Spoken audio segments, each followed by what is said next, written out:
Hello and welcome to the Big 12 Mafia Show. I'm your host, Nathan Balmer Brown. With me are our key contributors, Immaculate View and Moen. How are you guys doing today? Good evening. How we doing today, guys?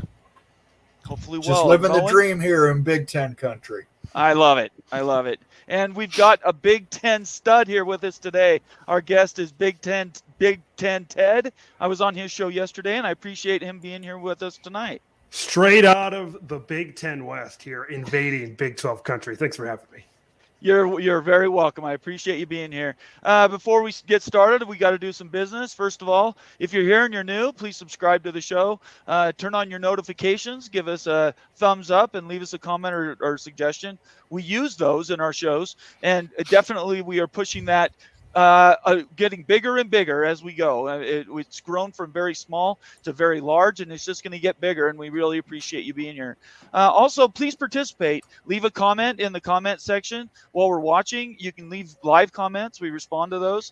If you want your comment to be read for sure, it's going to have to be a super chat, or I read the comments and suggestions from people that are members, and you can join the channel. Go to the Big 12 Mafia page on YouTube, hit the join button in the middle of the screen. Several options to sign up, and you'll be part of the family. But we appreciate everybody being here tonight. It's a nice Wednesday evening, and hopefully you can get something from us this evening. So I want to jump in right away and talk about Stanford and Cal potentially getting into the Big Ten. And I'm going to bring up an article that applies to people that have influence, and it didn't pop up for some reason. Let's see if it comes up now. Okay, that's weird. It worked before. Well, let's just talk about it. Stanford and Cal basically begging to get into the Big Ten. I'm going to start with you, Ted. What do you think about that, and is it good for the league? Is it good for the league if the league's goal is to increase its value? If the league's goal is to bring in more television dollars? I don't think so. Because as we're not the first people to mention that the more mouths you have to feed, the more food you kind of have to spread kind of around the table a little bit. And when you look at Stanford from a football perspective, even a basketball perspective, you look at Cal as well, what do they bring? I mean, their fan bases just are – at least the schools on the West Coast that you're bringing in, you look at a school like somebody like Oregon, and then you maybe look at, your USCs, your Washingtons, when they're maybe achieving a little bit more success, they have a little bit more interest. But right now, Stanford and Cal just doesn't really push the needle. And they're trying to get, maybe they're trying to get a little bit creative to get in right now. But I think I've heard Moen talked about this before. Who's going to pay for it? Where's the money coming from for Stanford and Cal? That's the way I see it, is this no one's tuning in. Okay, no one's paying big money. We know Fox, I think, ponying up the money for Oregon and Washington. Who's ponying up the money to get a Stanford versus UCLA game on television? That's kind of where I'm at with this. Would it be great to see still UCLA and Cal still play a yearly game like they have for so many years? Yeah. That'd be great. Would it be nice for travel, especially in the Olympic sports? Yeah, it'd probably be better for travel. But you need to look at this from a university president standpoint, and we need to look at it from a Tony Petitti standpoint, and of course, the network executive standpoint. And I just don't see where Stanford and Cal really move the needle right now. Is Tony Petitti going to be generous? Right? I just don't foresee it happening unless something crazy really develops here in the next few weeks. I think what's really cool is all three of you guys are Big Ten fans. Taking over. And you guys are taking over. And I respect the Big Ten fan bases and what they represent. Immaculate, but going off of what Ted just said, it seems like watering down their media value by bringing in schools, at a much reduced rate. People aren't going to be happy with that. Well, no. And it's going to come down to, I don't think anyone's going to accept that. If Stanford is to come in, there's going to have to be kind of a unique solution. Could they do an SMU thing and cover their costs for a while, cover their own pay for a little while? I think they could. If they have to come with Cal, though, that's a problem. Stanford could make up for it in other ways where they're not a great football ad, not a great basketball ad. They're known for their Olympics, but that doesn't really push anything except for maybe a little bit of Big Ten coverage, Big Ten network. But if you get them to actually join the Big Ten Academic Alliance, presidents are going to start to look at this and say, well, come on, let's figure this out.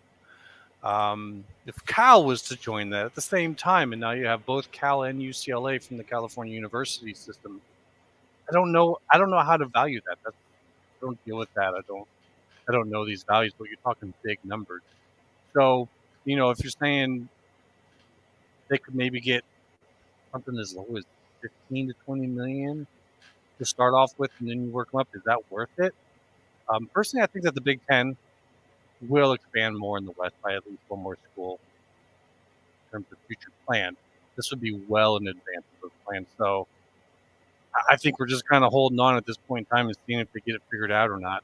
A lot of the national talk seems to still be about them going to the ACC. So I don't know. Moen, you're in Ohio State and a big-time booster for the Big Ten. You can look at all out in the world and have an opportunity to pick really any school if you wanted to. What is your appearance to only bringing in Stanford? Why bring a tag-along like Cal? And I know Stanford's out there begging, right? They hired Oliver Luck. The Pac-12 did not hire Oliver Luck. Stanford did.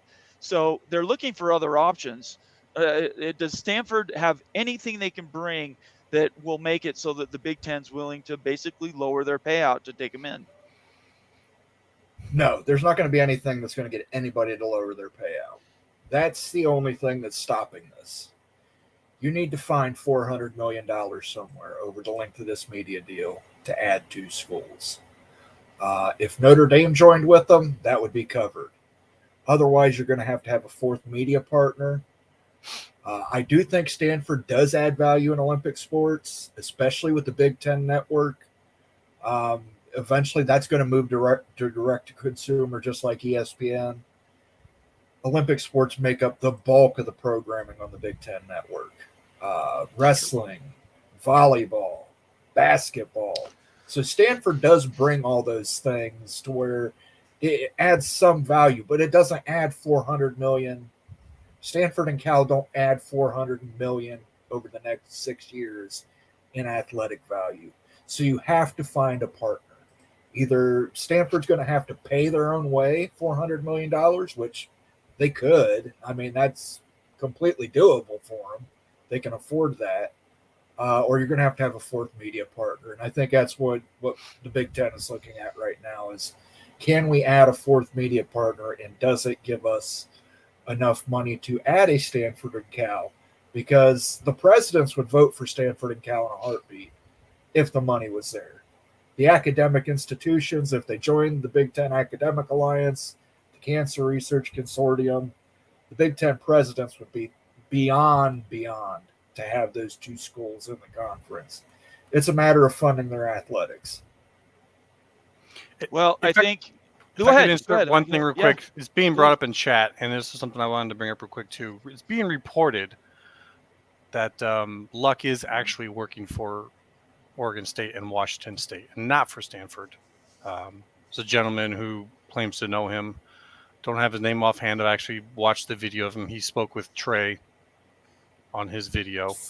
So it's being reported that Oliver wasn't Luck what is was actually reported before. I think people were saying that Luck was working with the Pac schools, and so supposedly now there's reports coming in narrowing that down to where it kind of looks like Oregon State and Washington State, if true, are working on their own, and then Stanford and Cal are working on their own, and it's not really kind of a cohesive effort.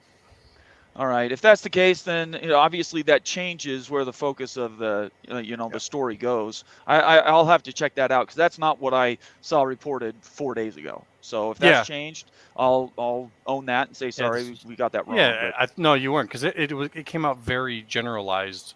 When he was working with the Pac, and then Trey Smith had this guy who said that he spoke with Oliver directly, and Oliver said he was working for those 2 schools. All right. Okay. Well, then let's move on now. So we've talked about Stanford. We talked about Cal. Let's talk about the ACC. And that was the article I was trying to pull up. I don't know why all of a sudden I can't get it to display. But there was a Ross Dellinger article that came out that said Condoleezza Rice and George Bush were, political figures, were trying to sway different schools to get into the ACC and potentially the Big Ten. What do you guys think about President Bush going on the stump for SMU for the ACC?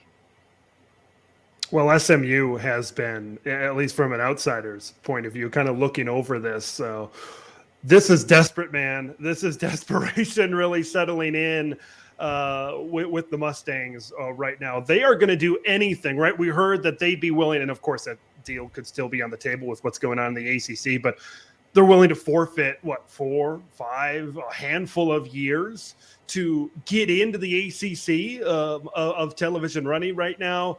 Boy, from this point of view, SMU is willing to do anything that it takes. And the ACC, of course, is very fragile right now, right? With what's happening in Florida State, we kind of know how they feel. Of course, here in Big Ten country, we got our eyes down on the Southeast and what's going to happen there in the future. But man, from my point of view, SMU is willing to do anything right now, it seems like, to get into the ACC. Moen, Immaculate, you guys have anything on that? I guess if you got those guys in your camp and they're willing to take part, I mean, Condoleezza Rice, this isn't a new player. She's been involved. She's been on the CFP board or on the group. They've got so many different groups, so it's kind of hard to keep track of. But she's been part of this all. She's a very well-known figure in this. So I don't think that's a surprise. I think the moment Stanford's in a situation like this, you kind of expect her to get involved. The George Bush one, as we're joking, do you even take that seriously if you get that phone call? That one to me is the kind of the eye opener of SMU. You got these backers with big money willing to pay for years of their involvement, and they've got a George Bush calling for them. It's almost a bit surreal at this point to think that this is that big of a deal for these schools. Well, and think about it, and I'll let Moen respond too, but really quick, just to tail off of both what you and Ted said, the effect that it has on a conference as a whole, to have an ex-president of the United States to call and say, I'm going to advocate for a university in my sphere of influence. It's outsized. It is over the top, definitely. We've already heard word that they're willing to pay hundreds of millions of dollars in defrayed replacement of media money. Don't pay us for 10 years. We just want access to the league.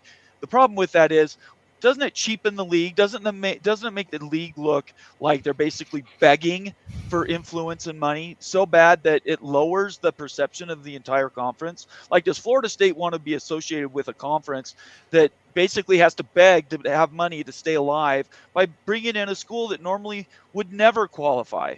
I just don't understand that. Moen, what are your thoughts on that? Well, I think that SMU is clearly also paying George W. Bush to make phone calls. You think they're actually paying him?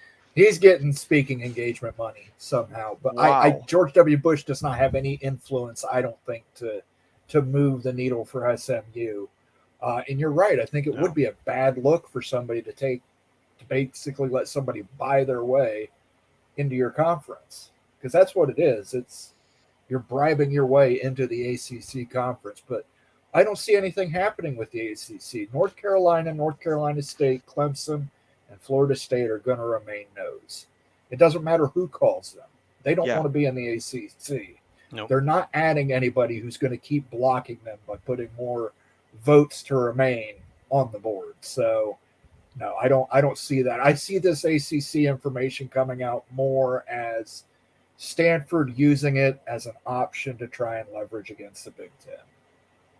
Any last comments on that? I'm going to move to another topic unless you guys... Ted, do you have anything else? I mean, what do you do if you're the ACC? Like, as Moen just mentioned, you got maybe half, it kind of depends, of the schools wanting to get out of the league right now. And, I know you and me, Bomber, talked about this last night, of the Trev Alberts comments earlier in the week. One thing he did say, there were some things that didn't make a whole lot of sense, but one thing he did say in his interview with the Lincoln Journal-Star was that history does not reflect well on conferences that don't expand. And that's kind of one thing that I'll take that snippet kind of out of his comments, and I will agree on that.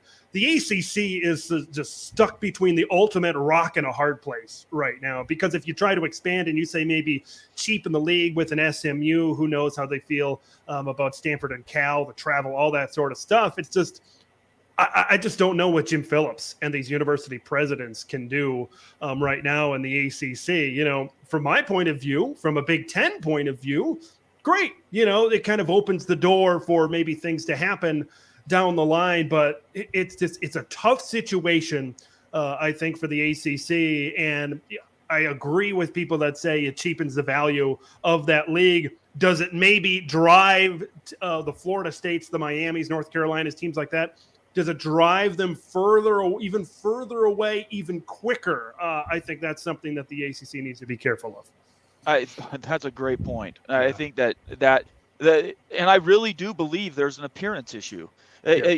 There's Florida State and Clemson who think that they are blue blood, that think they are on the same page with Michigan and Ohio State. In their boardroom, they think they are exactly equals. Are they okay with somebody coming along and saying, I'm going to write you a check to get access to what is private? Who wants in to these private clubs? And consolidation, we all know, is happening. Yeah. We all know that shrinking is actually the bigger thing that's going to happen, not expanding. Any more G5s getting in? I don't see it. UConn and San Diego State today by Brett Yormark basically saying, doors shut, we're not opening up anymore. That shut the door on Gonzaga. It shut the door on San Diego State, on UConn, on a Villanova or a Creighton, yeah. All these schools that thought they had access. And now Brett Yormark says, I love you guys. They were great conversations, but we got what we wanted in the four corners. We don't need anything else right now. Yeah, the ACC is in, like I said, it's just such a interesting, when you look at Florida State and Clemson, these schools that have kind of been rumored or talked about with the Big Ten specifically, you kind of just mentioned it there, Bomber, is they look at what they're making, and you guys might know that, will obviously know the payouts maybe better than I will. I thought it was maybe around the 40s, maybe the 50s, maybe right now for the ACC, but they're looking up north and they're seeing Rutgers and they're seeing Indiana and they're seeing Purdue at the end of this. When you get to 2028, 2029, right. They're making 100 million, 90 something million, 100 something million. And you got Florida State, a team that's won national titles and considered a blue blood and a huge national brand in college football, and they're making half of Rutgers. I think that's the big disparity right now. I mentioned it on my channel many months ago, I think, when comments came out with Florida State all the way back during the winter. And it's just like, that's the race, because I heard this, I can't remember if it was on yours or there's a lot of stuff I listen to and watch on a daily I hope basis. It was on ours. I can't keep this stuff straight sometimes. I swear I watch like 4 live streams a day. I'll just say that it was ours. And it was yours. It was Bomber all day long. But the thing is, when you're giving up and you're sacrificing 30, 40, 50 million dollars a year, because that number is going to continue to grow, because I said it last night, right? Because the Big Ten is not going to only negotiate a new deal in 2030, but they're going to possibly negotiate another deal before that ACC deal also comes up. And by that time, Rutgers could be making $150 million. Who knows what that Big Ten, and they're going to be making $100 million more in Florida State. The more years that continues to grow, the more teams, Florida State's always going to be better than Rutgers. Obviously, that's not the comparison I'm trying to make. But financially, we know how big of a deal it is. The disparity Big Ten and SEC schools are kind of pushing away from the rest of the pack. With those schools that compete at a national level for football, the Clemsons and Florida States, they're feeling the pressure. And they says, we need to be on that level if we want to continue to compete with the Big Ten and the SEC. Man, I never thought we'd see a day when Rutgers and Indiana and Purdue, as much as I love my beloved Big Ten, I never thought we'd see this big of a disparity between those types of schools and a school like a Florida State and a school, especially what Clemson has become, of course, over the last decade or so. Absolutely. Yep. Immaculate. Just I wanted to add a little bit. Someone in chat, Jim, mentioned something that I've been thinking too, is that this is possibly part of a preemptive move. Like if they think that they know Florida State, Clemson, North Carolina State, some of these schools are gone in the future. Like they say the gore's going to hold, but maybe it doesn't, and these schools are gone. It's kind of preemptive getting these schools in, so when you lose those schools, you don't drop below a certain number that maybe allows ESPN to spark renegotiation talks to Right. where now you lose again on the back end. Yeah. And if you look at who's looking to leave that conference, it's a lot of the public schools. So now you're bringing in an SMU and a Stanford by that idea. You're becoming much more of a different kind of conference. And maybe those schools match the ones that think they're going to be left behind, which are more the private university types. So I think that Jim is on to that. And something I've been thinking too, that this might have been a preemptive move of the inevitable that's coming. I think that's fair. Moen, before we move on, do you have? Yeah, I just want to put it out there. There's 4 no votes publicly on this. Public. There's actually 7 Yeah. because they only needed 4. Yeah. Right. If for some reason North Carolina State wavered, Miami would come out no. That's right. For some reason Miami would. It's only no because they only needed 4 no's. Exactly. That was the way to get it.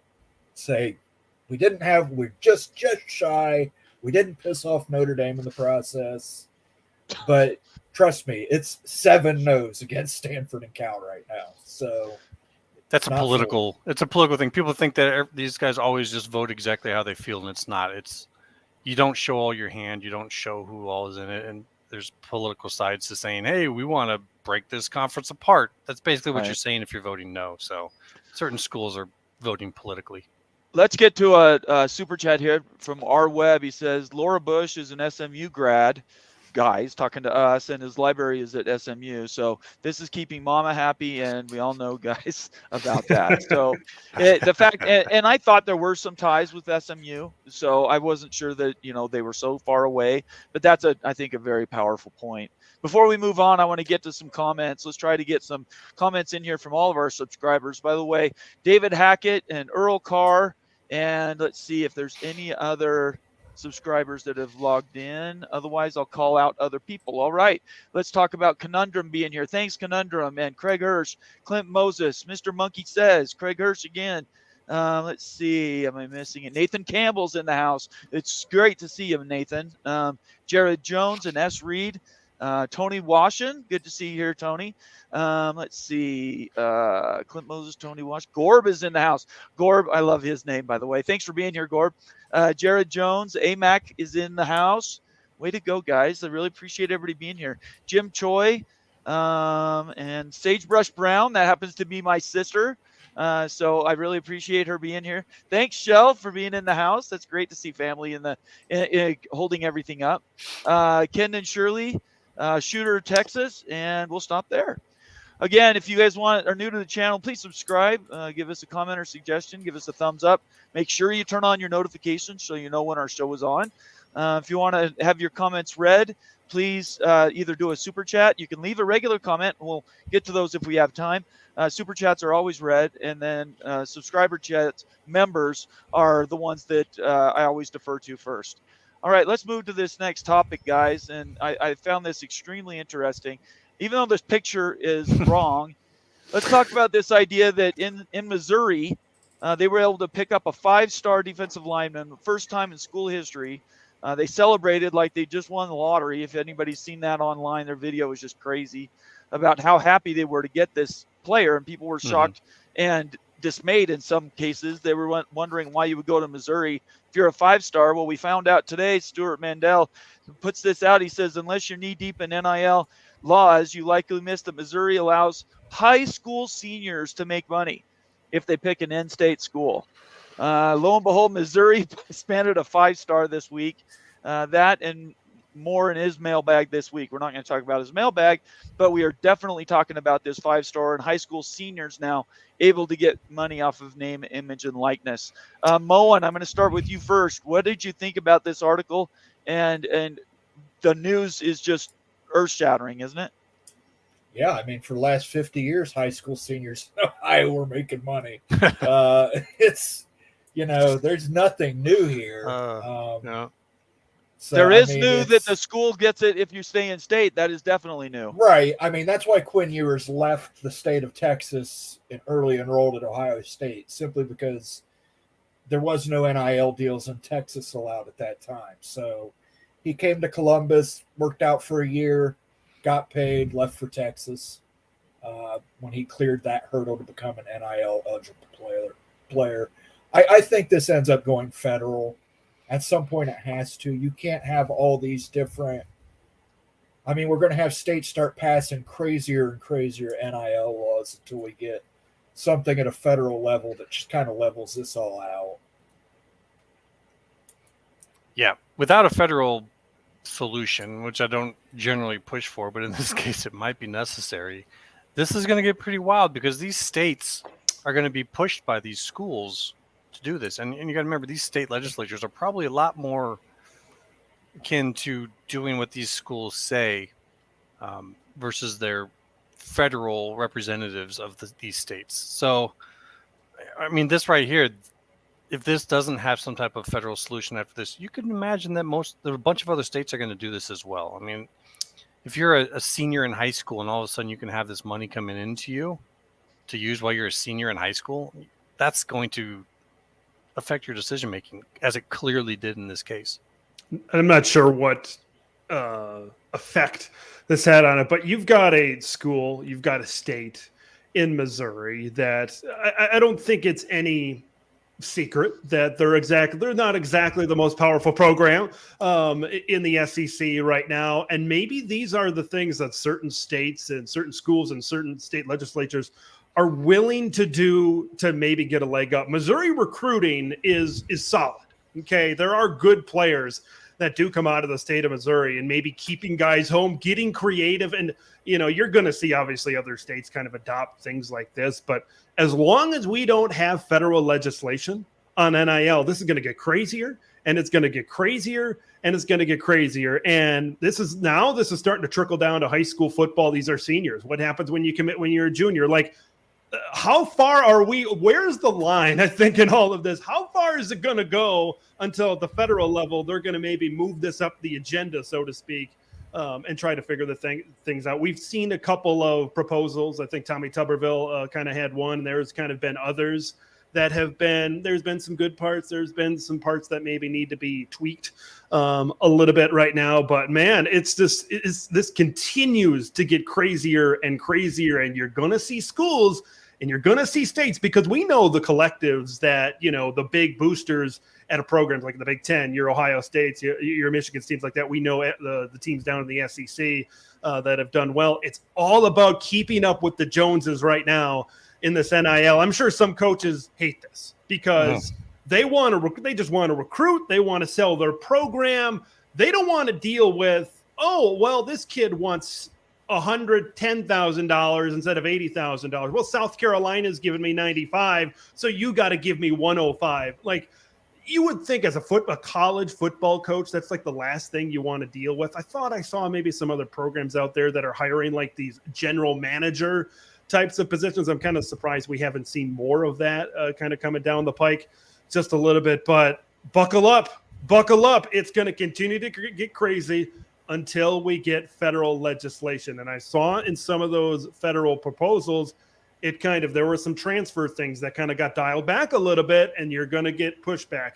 Here's the thing. I steal this phrase all the time. Of course, Josh Pate, the host of Late Kick, he always says, you can't put the toothpaste back in the tube. And as long as NIL continues to grow and grow and grow, how even at a federal level, how are we going to continue to push back? That's going to be a battle to really watch out for going forward.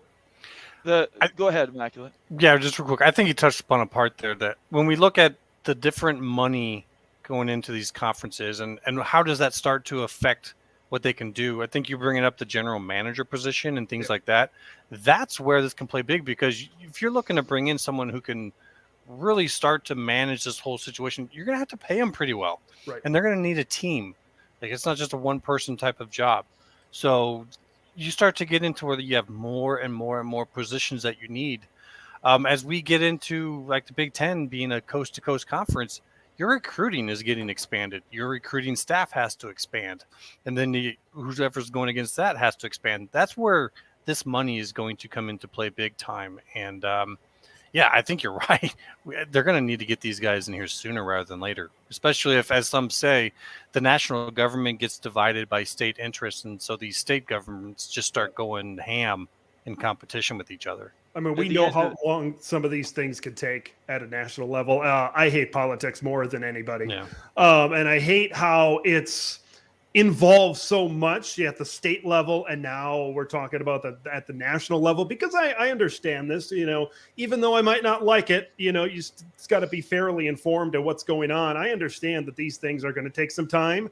There's going to be people from Texas, there's going to be people from Florida, from California, from all over the country that have very different viewpoints on this. And when you look at that and say, well, maybe federal legislation isn't as close as we all think it is, if you're a football team and you're focused on winning and you're focused on keeping your job, you got to figure this thing out right now. However that may be within your administration, you got to figure it out. So this comment from Clint Moses. By the way, Clint, it's good to see you here. He happens to be an Oregon State guy that's floating. I want Oregon State to find a home desperately, some place that keeps them as an A4 school.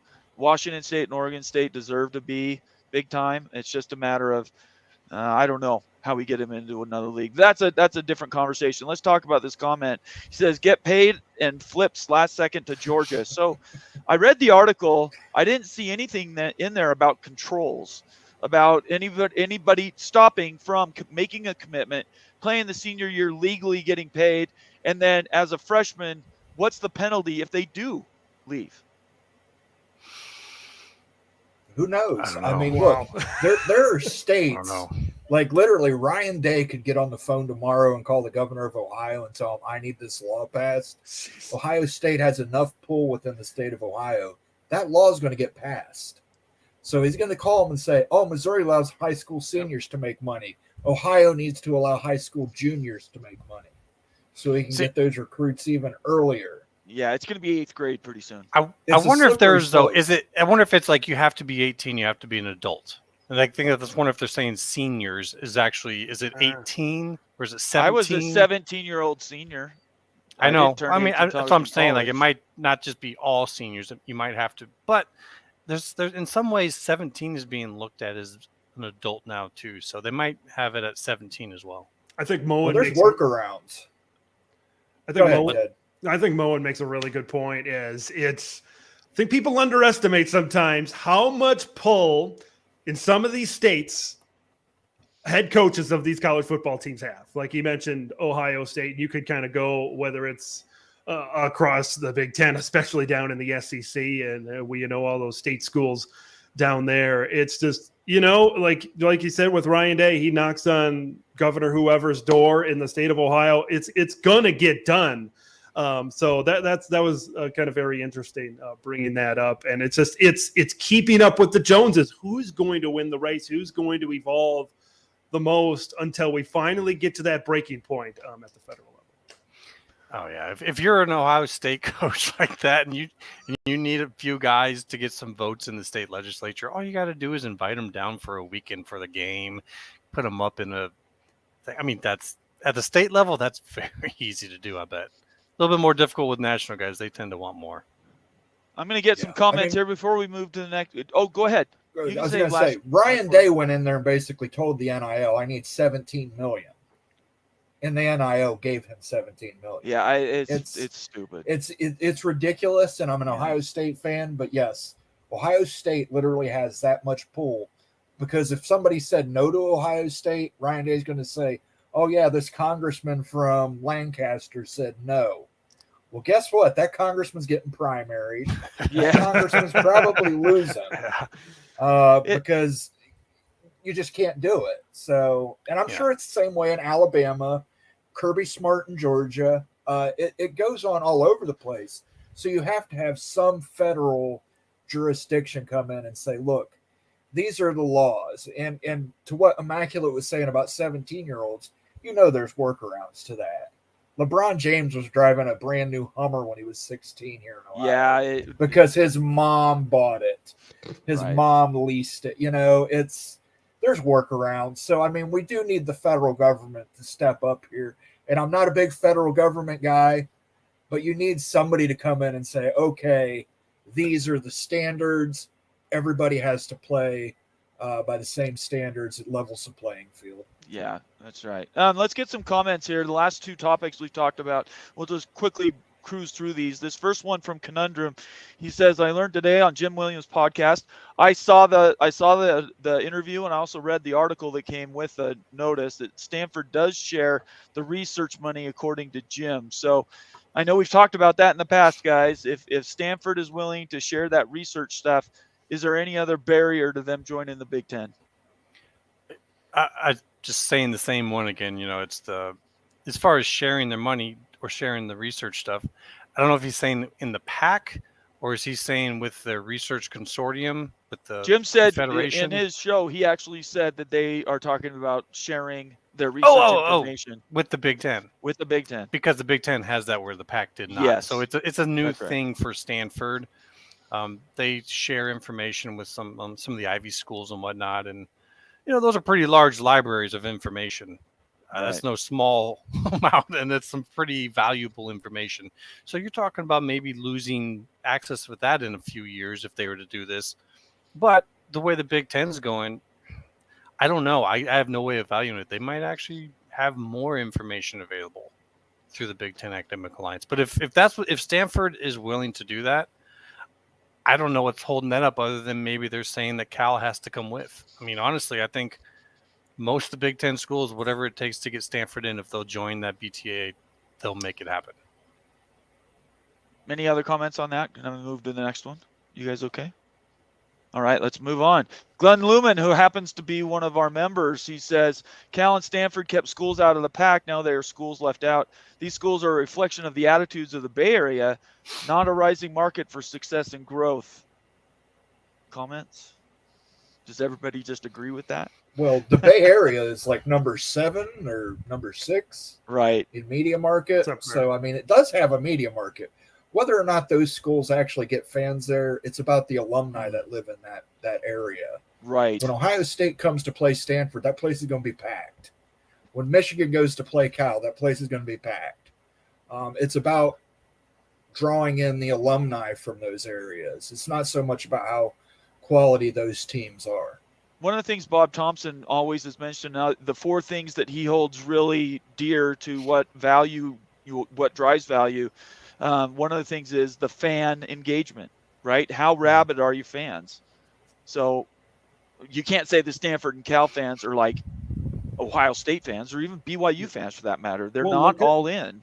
Look at Rutgers. Rutgers is a great example with alumni that was brought up before. New York City, Maryland, of course, to some extent, and Washington, D.C., and DMV. A lot of Big Ten alumni, of course. When Rutgers was added, a lot of people were like, what's happening? What? I think on the surface, but you dive into it a little bit more. Of course, it was getting Big Ten Network, cable subscribers, cable boxes into New York City a little bit more as well. And then a large amount of alumni and Big Ten alumni, because you mentioned Michigan plays at Rutgers. Yeah, those Michigan fans that are maybe in New York City, or even the Michigan fans that are up north in Michigan are going to travel out to Rutgers as well. You go out west to Stanford. Yes, those stadiums are more than half empty when Stanford is matching up against Arizona State. But now you match up Stanford and you got to, really crunch the numbers, what the alumni base is like at these big, we know it's big down in Southern California, but in the Bay Area, what's it like? What's the Michigan? What's the Wisconsin? What are all these alumni bases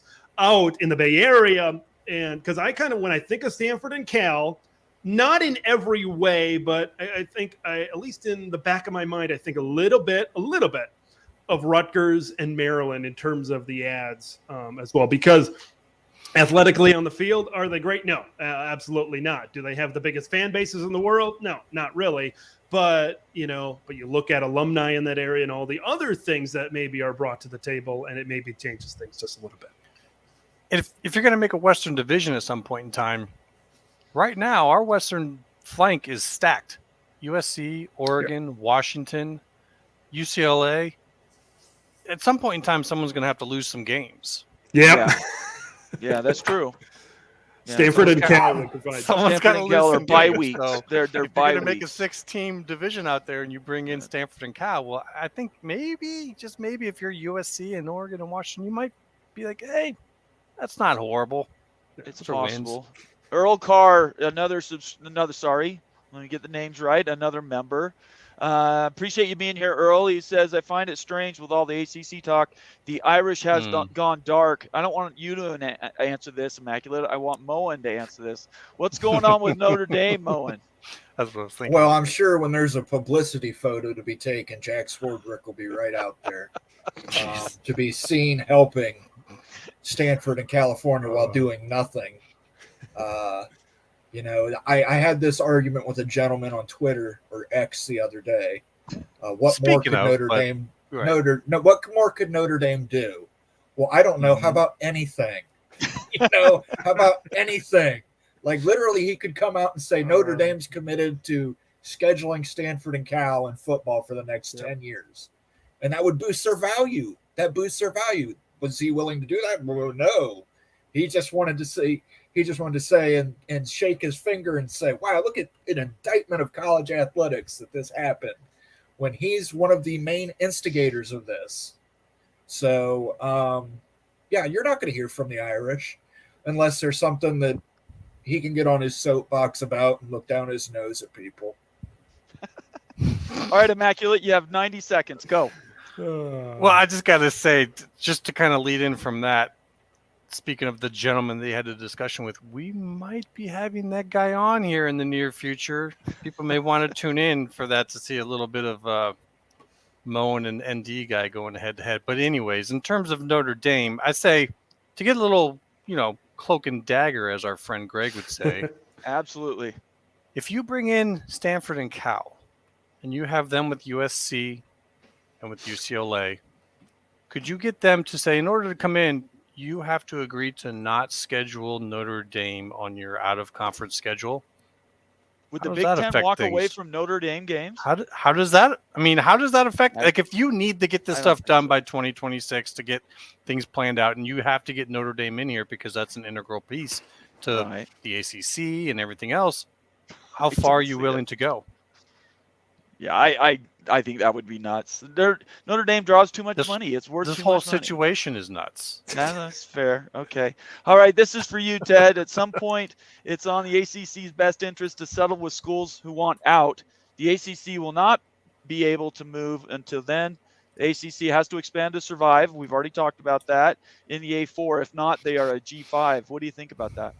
Well, when I look at that, it was very interesting, the point I think Immaculate brought up before about being preemptive kind of in all of this and kind of some moves down the road. But, like I kind of said before, what do you do? It's the ultimate rock in a hard place right now for the ACC. The SEC wants to hunt. The Big Ten wants to hunt right now. And you kind of look around at the landscape and who you could add that's ish, at least in the geographical region right now from the ACC. And it is extremely difficult to imagine that beyond 2036 at the absolute latest that this conference is still standing. You guys probably know better about grant of rights, how that could all work, getting out better than I could. But man, it just seems like these schools right now are ripe for the picking.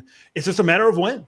It's just a matter of when. I think Greg said on his show in reference to Oregon, 5 months or 5 years. It's going to happen. It's just a matter of time. And I feel bad. Jim Phillips, of course, former Big Ten guy, Northwestern athletic director for a long time. I feel bad, but it's the nature. I don't really know how they can, because of the contract and what they're kind of stuck in right now. I don't really know a way where this conference, maybe it'll exist in some form after 2036. It's really hard for me to imagine how this all plays out well for them. If I could lead something in on that real quick, it won't take long, but the thought on everyone, as Moen said earlier, that we think that there's more than 4 votes.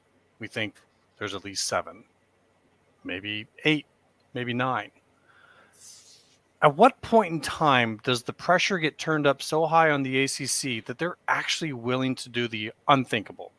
We talk about dissolution, but in the back of my head, I'm like, to do that, you're causing some damage. You're willing to go into grounds where you are maybe looking at litigation against you by other schools. states getting involved. It's an ugly situation. But at what point in time do we think that the pressure could be turned up enough to where enough of these schools are willing to take that chance and vote to dissolve their conference? Well, 2026. here's the thing about that is, at least from what I know, like I said, you guys might know more about that. But as terms of the Big Ten, from what I've heard, is that like Florida State, for example, they have to completely remove themselves from the ACC and all the legal and contractual obligations that they have, and then the Big Ten get engaged. When it comes to dissolving a conference, I feel like all, if not most of these schools got to know, okay, you're going to go to the Big 12, you're going to go to the SEC, you're going to go to the Big 10. But because of, you mentioned litigation and the legal ramifications of this, I just don't know if that can happen unless, like, we know the old behind the scenes dagger behind the scenes stuff is kind of going on as well. I said, hey, if teams can kind of figure out where they're going to go, because we know there could be, Bomber and I talked about some Big 12 targets, your Louisville's, your Pitts, your Syracuse, teams like that. We know what the Big 10 and the SEC is kind of going after. If behind the scenes they can figure it out, then I think dissolution and dissolving the conference could be something. Because as I mentioned before, you wait until 2032, 33, 34, 36, you're going to be light years behind where the Big 10 and the SEC are. Absolutely right. All right, we'll move to the next topic. I just want to make sure everybody knows we appreciate you being here. Our show's for you. It's not for us. We have Big Ten Ted here with us. Everybody, please look him up on YouTube. Subscribe to his show. Follow him on Twitter, just as well as you follow Immaculate and Moen. Everybody who comes on the show deserves your attention and your time, and it has real value in what they're telling you. So I encourage everybody to subscribe, not just to our show, but to his show as well. And also turn on your notifications. If you want your comment to be guaranteed to be read, it'll have to be a super chat. We're well over 200 messages already. All I can do is grab the ones that are the most relevant.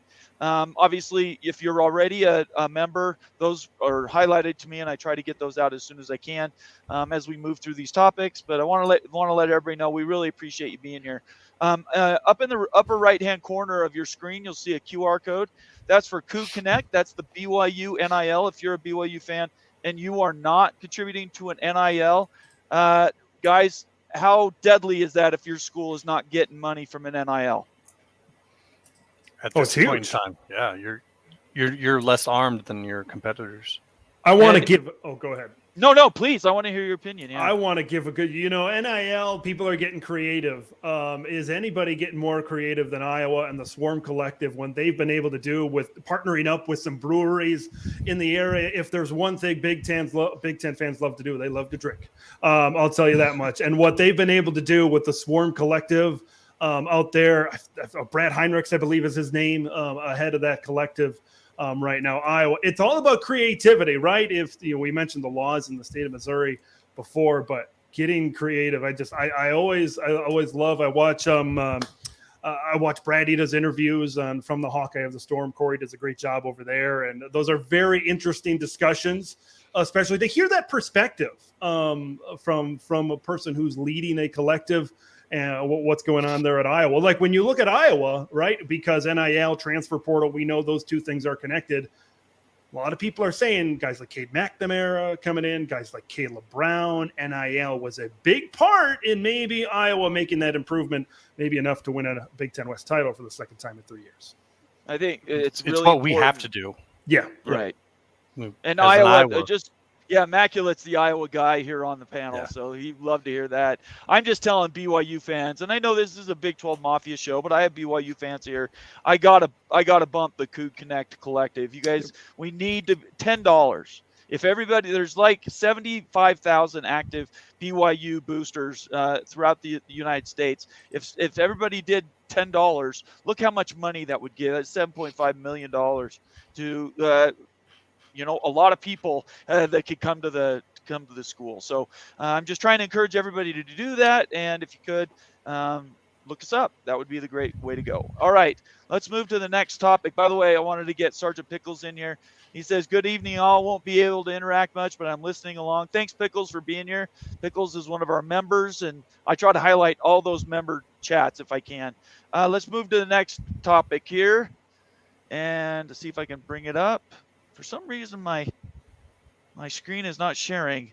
All right, I'll read the headline and then maybe I can get it to share. This is a Bob Thompson quote. He's talking about the John Orand article or interview with Brett Yormark. He says, pay attention at 51:38, that's the time mark, where Yormark talks about expansion, paraphrasing. The idea of expansion started here at the conference. Ultimately, we've got to bring our TV partners, but they're not driving. Decision making is done here by me, colleagues, ADs, and on our board. So when he says me, we're talking about Brett Yormark. This buddies on to the interview we had with Bob Thompson last week, where he says, the media guys, everybody accuses us of driving the bus, but it really starts at the conference level. Brett Yormark just told you that. What do you guys think about that?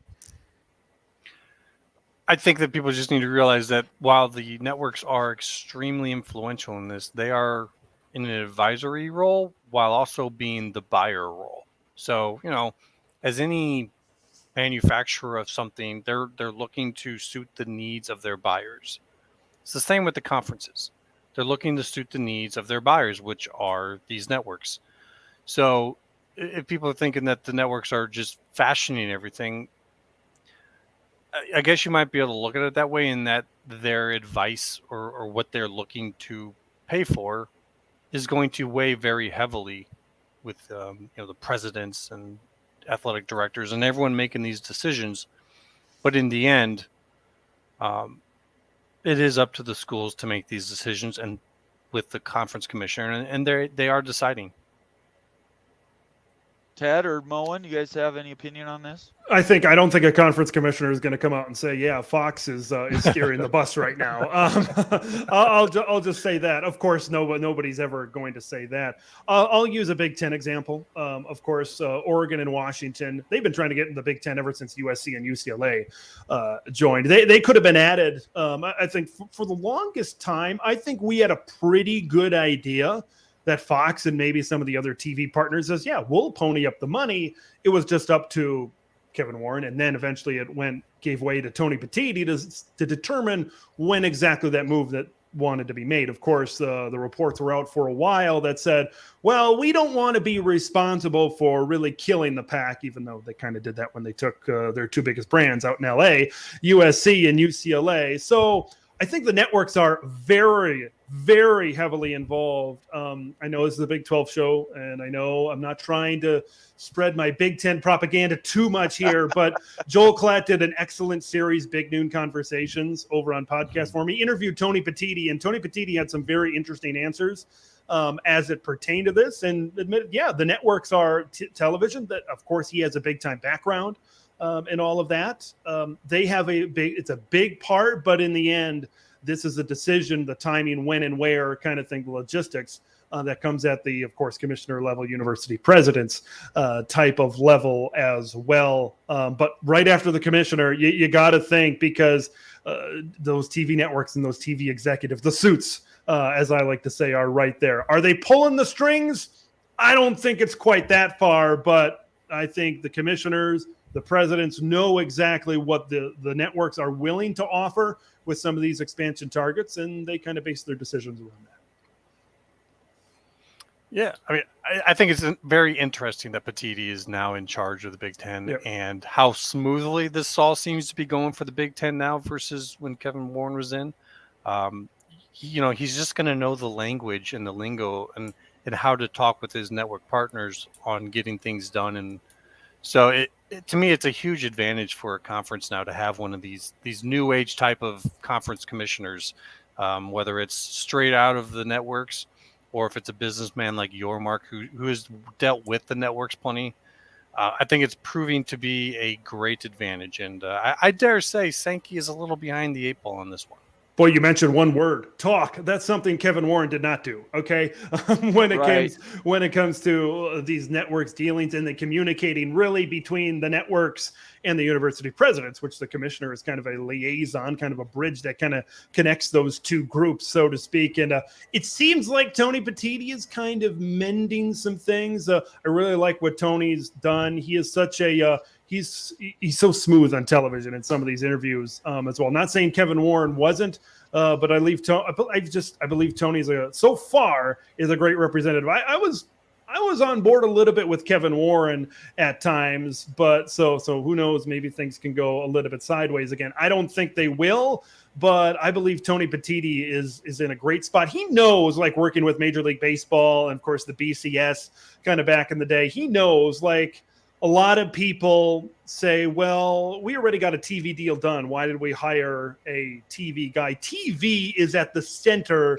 of everything. And like you said about these new age commissioners, I really like the Brett Yormarks of the world, the Tony Petittis of the world, because commissioners for the longest time, were those administrators within universities, athletic directors, that kind of things. And you're seeing this kind of new age kind of flow. Greg Sankey, like Immaculate mentioned, is kind of, like you said, behind the 8 ball a little bit, and maybe he's not as much of a new wave type of guy as some of these other guys. So it's going to be very interesting to see how he responds in all this. It's the same in the ACC. Chip Phillips. Chip and, Phillips. And even though it didn't work for the Pac, they went in the same way. They went out and got themselves a businessman to try to solve their problem. And that, unfortunately, he wasn't a marketing guy, though. No. He wasn't a marketing guy, and that's the problem. Business, right? Like it's getting away from having like the administrator type guys in there, who back then were more focused on how do I make academia be okay with this? Because when you're talking $2 or $3 million bumps for bringing in schools, now you're more interested in making sure you're not causing waves within the school. And so, but nowadays it's there's so much money involved that I don't think the inner voices inside the schools like academia matter as much as they used to. So you guys tell me, of course, Yormark and in the Big 12 and George Kliavkov in the Pac-12 were hired-ish the same time. Right. I'm not exactly sure when. And you said they're both kind of outside the norm of what normally conference commissioners.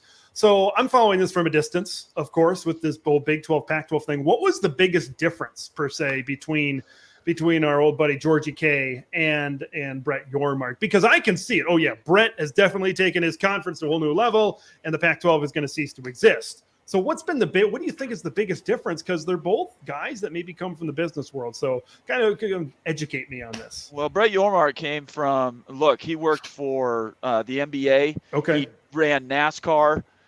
We're talking billion-dollar organizations on the commercial level, right? George Kliavkov came from the MGM studio or MGM Entertainment. He's from Vegas. He was trying to move the center of gravity for the Pac-12 to Las Vegas. And his process, I think the biggest difference you can say between the two, though, is one was enabled by presidents to be flexible, and one was hamstrung.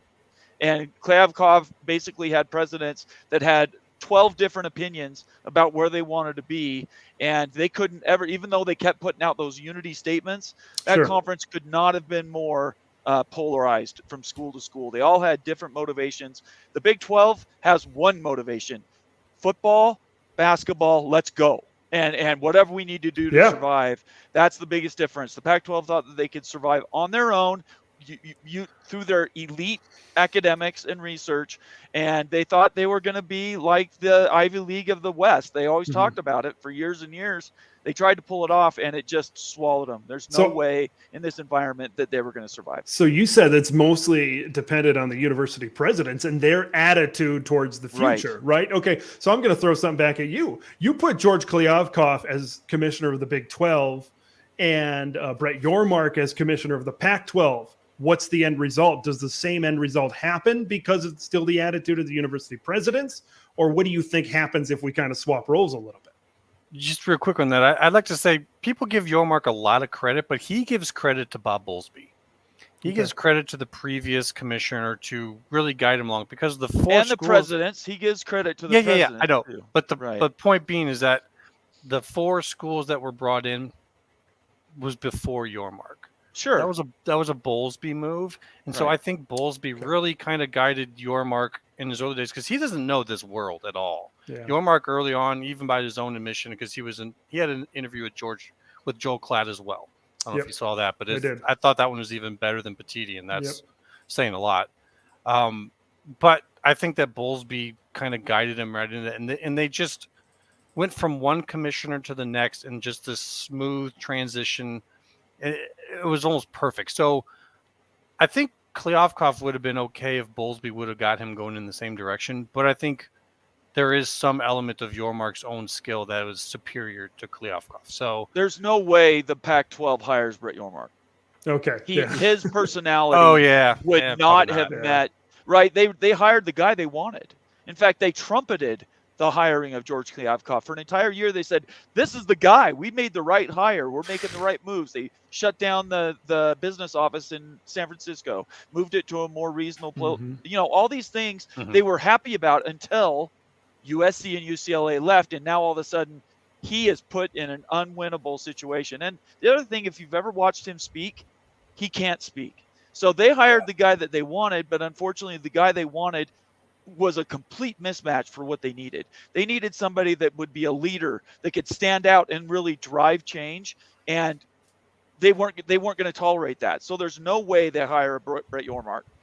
That just would never happen in any universe. If we're talking multiverses of opportunities, there's no way they hire Brett Yormark. Yeah, a Yormark requires the presidents to give him some free reign. Right. And exactly. the Big 12 was at this point where they kind of saw their own mortality, so to speak. Absolutely. And so, when you're talking about survival, which now these other conferences are starting to experience a little too late, like PAC, and I dare say the ACC with the division in there, they're now starting to get it.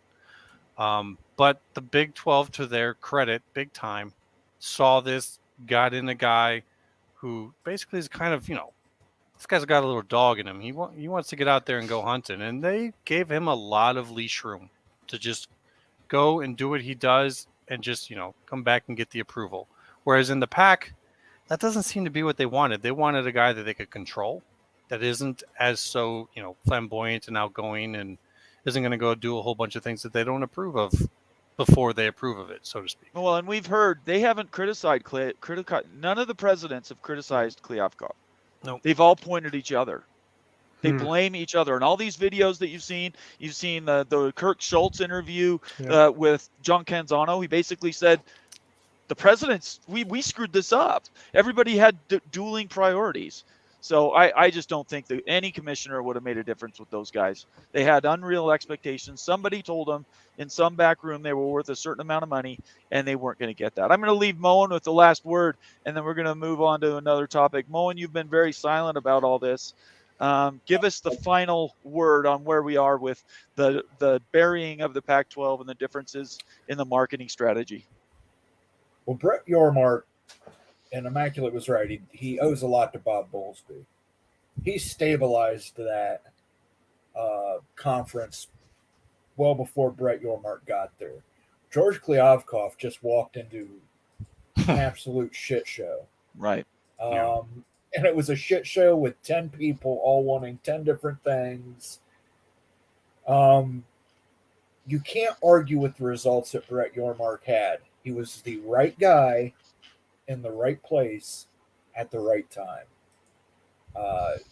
And he absolutely killed it. I mean, he got the best schools available for his conference to go to 16. Really can't say enough good things about the guy. Now, I do think we have to wait a little bit to see how much further he develops that. Because this all happened really relatively quickly in his career as an athletics commissioner. So let's see where the Big 12's at 2, 3, 4, 5 years from now, and see how he really does moving forward. I think there's something to the fact that while he was enabled by the presidents, we talked about at the beginning of the show, the idea that he had probably 12 options for realignment. He was working on a Big East basketball option. He was working on an all basketball edition without any football for schools. He was talking about separating basketball off in its own profit center, right, in years to come. I bet you he probably had 10 to 15 options, depending on how realignment broke down with the Pac-12. I think it really came down to he put the marker out there. He basically said, yeah, we're open for business. If you want to be in the Big 12 business, we're here. And then waited and went up and he continued to put forward different options for the league. And just because Colorado came didn't mean the rest of the schools were going to come. If Oregon and Washington stay, the Pac-12 stays together. and only Colorado moves on. And then he's like, okay, well, we got one school that we wanted. Let's go get Gonzaga. Let's go get UConn. These other options were out there. And it wasn't until he got option one taken care of that he then said, okay, at this time, we're going to shut it down and we're just going to build what we've got. It's just never static. I bet you he is a ball of energy wherever you see him. He probably is never standing still for more than 30 seconds. I would be really surprised. Yeah, if you on his interview with Joel Klatt, he actually said as much that he has this big whiteboard of all the different ideas that he's working towards, and I think Joel Klatt said something like right. He wants to come in there sometime and see this board, and so yeah, that was good. And I was like, I would have said the exact same thing. I want to see what's going on in his head and future stuff because he's got so much more stats and numbers and connections than any of us to know where the future could be going. All right, let's talk about this last comment from Bob Thompson, who we know, everybody knows is a friend of the show. Bob is a fantastic guy and the smartest guy in the room. Anybody that second guesses Bob Thompson on Twitter, I'm sorry, you're just idiots. There's no reason to question him. Now, you can ask him questions, and those are all fair. I've asked him my fair share of stupid questions. But to make statements that Bob Thompson doesn't know what he's talking about is literally insane. So this comment is a reply to an article that Brett Murphy put out that says on the Pac-12's demise from an article, George Kliavkoff tried blocking UCLA's move to the Big with Cal Regents. Then in October, ESPN offered the Pac-12 $30 million a school. They turned it down because they were looking for more money, up to $50 million. Bob Thompson replies, says, based on my observations over the years, many university presidents don't understand business. I think Crow stands to the top of that list. Many presidents understand very little about sports. I would put the president from, not Robbins. Oh, who am I thinking of? Was it the Kirk Schultz, maybe? Washington and then even State. Even fewer presidents understand the sports business. And I would put that as all Pac-12 presidents. What do you guys think about that comment? Did you laugh when you read it? And tell me what your opinions are about what he's saying right there. Mo and Ted? Yeah, well, he's right. I mean, most presidents of universities come from academia. Mm-hmm. That's all they know. They literally graduate from college and then go right back to college. So yeah. they don't operate in the private sector the way most other people do. You do get some exceptions. Some people come from the business world into academia, but from the time they leave high school, they're just in academia their entire career. So that's all they know. They understand academia.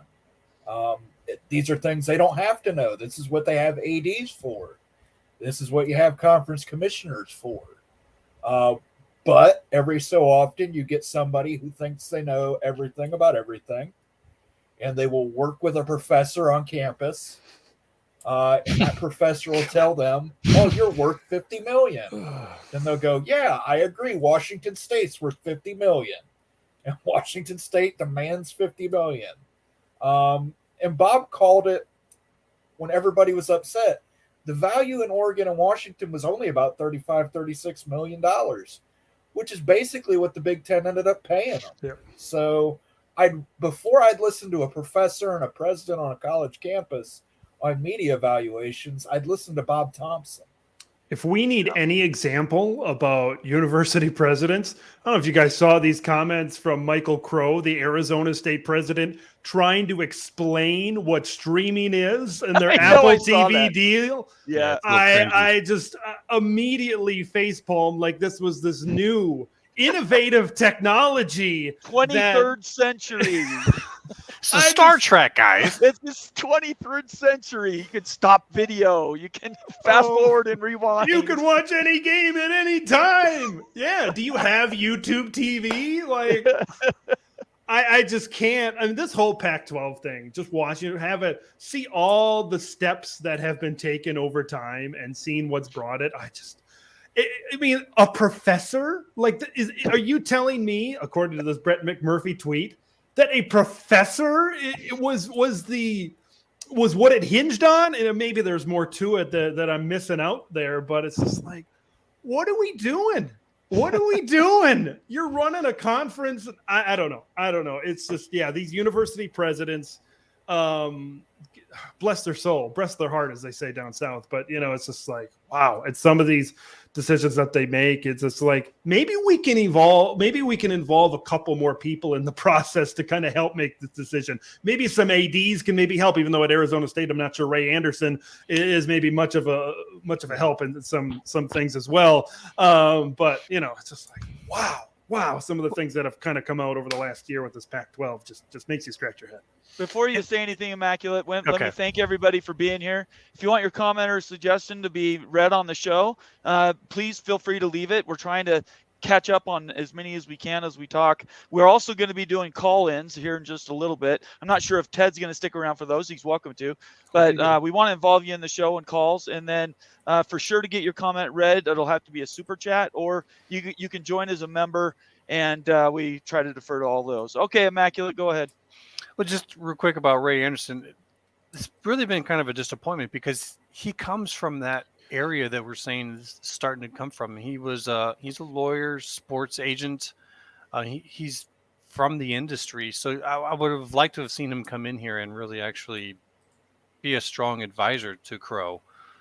Unfortunately, he tried to bring too much of the business, as we saw with Herm Edwards. And so now I think that miss probably caused him to not have enough influence with President Crow this time around. Just guessing. And I think if they lose someone, it's going to be Ray Anderson, because this is now two misses. And, when you're the guy on the top, you're looking for someone else to put it on. But well, it doesn't help when he devalues schools in a new conference, acts like he's better than that. I'm not sure that guy deserves to be in his job. I think he should get fired. Yeah, to me that was a major PR flub. I don't. It kind of seemed like he was trying to talk about temperature or whatever, but you got to be better than that. It didn't work. It seems like this whole Ray Anderson thing, really Arizona State, I feel like I've seen some things out of President Kroll as well. It's like they keep talking about the Pac-12. It seems like most things, I shouldn't say everything. A lot of things when I see these interviews, I saw a media scrum, I think, with Kroll and Anderson, and they're talking a lot about the Pac and maybe not so much about the Big 12. I know they were kind of they were the ones that were going to make the Pac-12's last stand, so to speak. They were the ones that were fighting. I believe they said as much in some interviews. But at some point, you got to say, we're excited to be in the Big 12. I don't know. Maybe I missed some things, but it's just seemed that way to me, that at least at Arizona State, I'm not sure about the other schools, but at ASU, it's like, let's stop talking about Apple. Let's stop talking about the Pac. The Pac is 6 feet under right now. Let's start talking about a very exciting future on ESPN and Fox and all the matchups, classic whack matchups like we talked about last night, Bomber, that's going to happen in the Big 12. There's a lot of excitement to be in the Big 12, and it just seems like they're still talking about the Pac. Yeah. He made one statement, and then after that, it seemed like he was on the defensive. Like now, it seems like he's defending himself left and right, and it's kind of like, look, President Crow, we get it. You effed up. But also at the same time, we also get that you're not going anywhere because Arizona is massively climbing the ranks in research. The numbers that they're getting in students and building the infrastructure to have it. I think they have like 144,000 undergrads now. It's absolutely insane. So, in terms of the board and then what they're going to look at, he's not going anywhere. They just need to get a new AD in there that probably he trusts and that is just going to be a little bit better at this, because at this point in time, I don't think there's anyone in ASU land that wants Ray Anderson. Like I haven't seen anyone come to his defense at all in any conversation anywhere in person or online. Moen, what do you? I'll give you the last word if you want to talk about this topic, and then we'll move to the next thing. Herm Edwards was the greatest hire in the history of college football. Just for the hashtag firm for Herm. That alone. Herm was the one. Yeah. All right. Is that it? Yeah. Herm was an idiot. Yeah, he's most famously known for you play to win the game. Didn't he get fired on the field, coming off the field by these guys too? Yes. Yep. Is that the guy? Okay, Yep. They sold it so well at the start, and then it just turned into just the ugliest mess. All right, Moen, I'll give you this comment. I'll give you this comment. Jeff Woodworth says, this is the big problem with the ACC, talking about kind of mirroring what's been happening with the Pac. The ACC is going down this road now. A lot of those schools think they're worth 60 to 80 million, as as well as maybe one and two more are. What do you guys think of that? Yeah, that's true. There probably are schools that think they're worth that. Are they? No.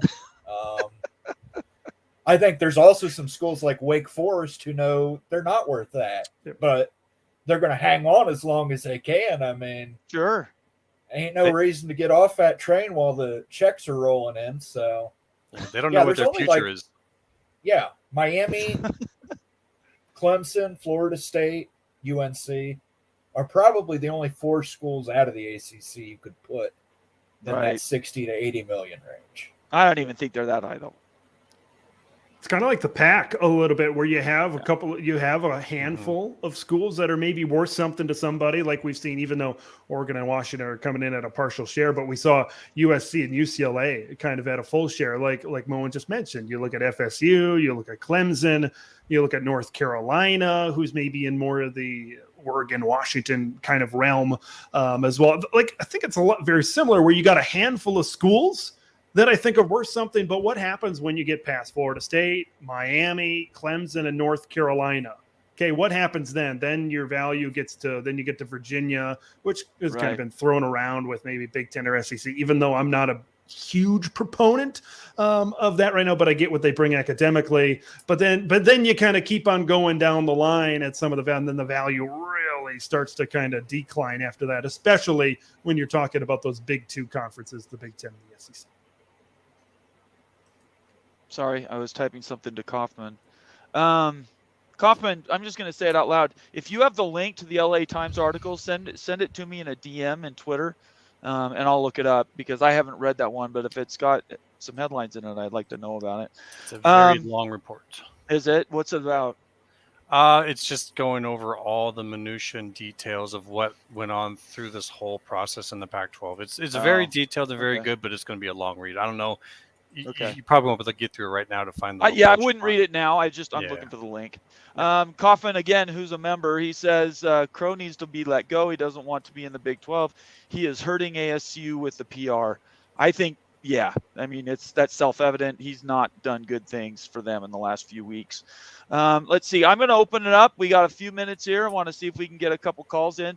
Everybody, if you want to join the show, just click on this link and do it live, and we'd absolutely love to have you join the show and ask a question. Let me get that Kaufman comment off there. I do have an open question for you guys before we get a caller in. Are we looking at the ACC in 3 years still being around, or are we going to be in the A3 world that we've talked about? How do you get out of that deal? That's the first thing. That's my question. Maybe I'm throwing it back at you guys. How do you get out of the deal? That's kind of, I know Florida State is trying to bankroll something, but I think that's only getting out of, I think that's exit fee, if I'm not mistaken, and grant of rights is something completely different.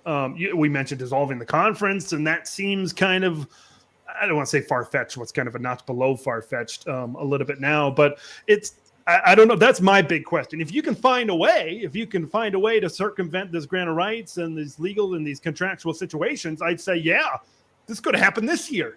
But that's the one thing that's kind of holding it up right now. So, Immaculate, what do you think? I have to fall back on kind of what I see as what I think is the overall big plan, and so then we go back and say we're looking at 2026 is when stuff has to be done by.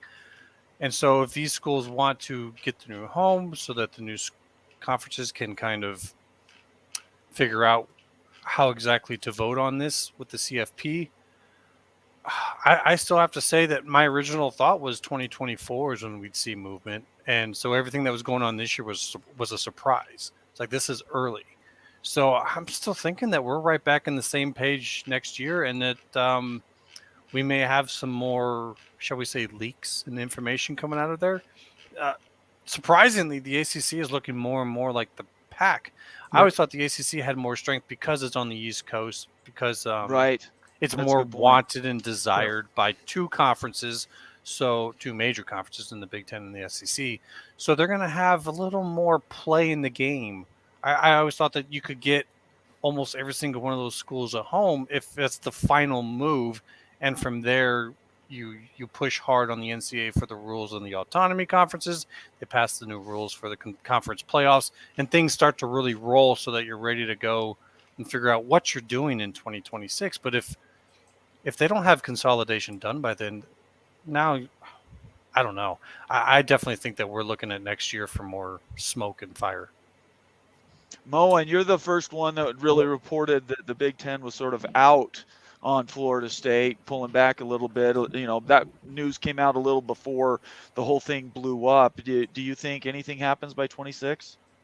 Well, as if we're to believe what Greg says about the Florida State money perch, they believe the best legal option involves Notre Dame leaving the ACC first. So the ball is in Notre Dame's court. If Notre Dame wants to make that leap, we could see everything could be settled by 2026. If Notre Dame wants to stay independent, the ACC might drag on for a long time. Time. It's like a dead man walking, though. That's the part I don't understand. Everybody knows eventually those schools are going to end up someplace else. They're going to lose all the energy. But if you're one of the schools that isn't necessarily going to end up in the Big Ten SEC, right? Why you want to keep cashing those checks? I mean, yeah, I don't know. Who was it? It was one of the Pac-12 schools. It might have been Robbins, who said if they don't move to a bigger or a conference that's more relevant, he was talking about the Big Ten at the time, but Big Ten or even Big 12 is getting more prominence out in the world.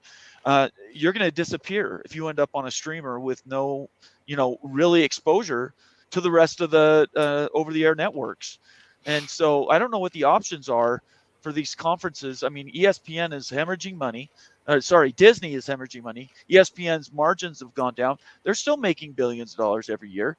It's hard for me to see a world where they don't want to more consolidation into smaller conferences. That's less money they have to share across multiple teams. Well, in terms of consolidating the G5s, that's what we're getting into. I think that we're on the verge of getting into that right now as well.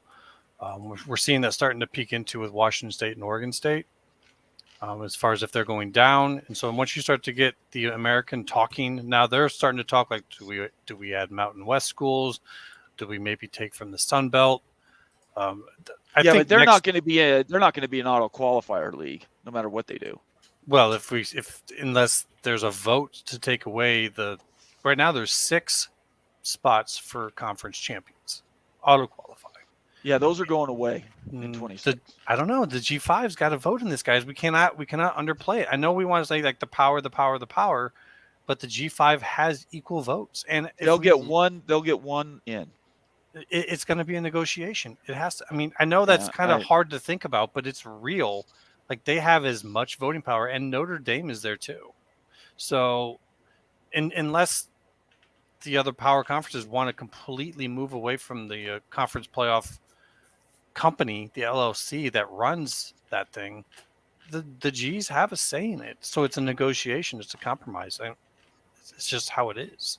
Yeah, there's more than 70 schools that are in A5 leagues now. They can outvote the other half. There's only 11 votes. I'm just telling you, I think that is going to be remade. I think they're going to blow the thing up.